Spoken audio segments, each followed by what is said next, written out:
Menopause has long been a taboo topic of conversation, and women may be embarrassed even to discuss their symptoms with their doctors. But Ms. Medicine wants to help doctors and their patients open up about this phase of life. Dr. Rachel Rubin is a urologist and sexual health medicine specialist who's with us this morning.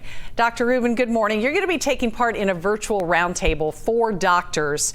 What are some of the things doctors need to do to make it easier for their patients to discuss menopause? You know, I will say thank you for having me. I'm about 5 blocks from the White House, and I'm thrilled to be in Ohio, where I was born. I'm a urologist, and I focus on sexual health. And doctors don't get a lot of training on how to talk to their patients about sexual problems.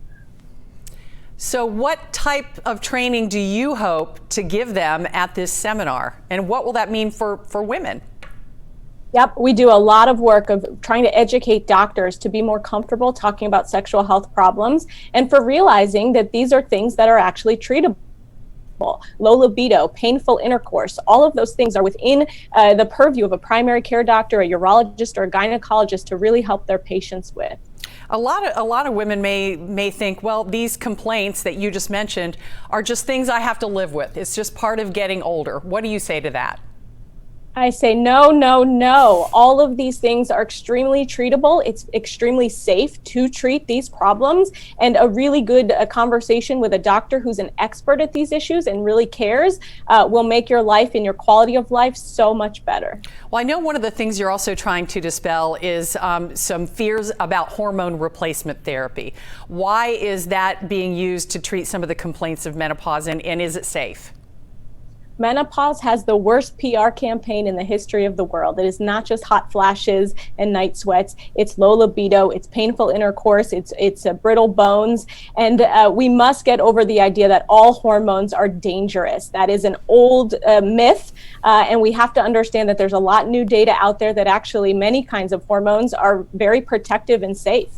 Do you think all doctors have gotten up to date with some of the treatments for these sexual health matters? Far from it. We have a long way to go. Doctors haven't had very good training on the safety of hormones, and Ms. Medicine is doing a lot of work to advocate and to teach doctors that there's so much more we can do to help our female patients. And from the women's side, how can talking about sexual health, whether with your doctors and your healthcare providers, how can that help women move into enjoying life and enjoying this phase of life?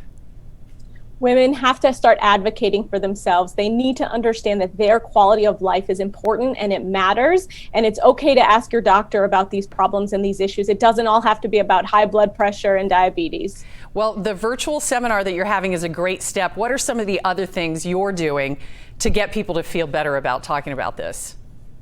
I am screaming from the rooftops. I will educate anyone who will listen. We have big conferences. We're teaching doctors. We're teaching patients.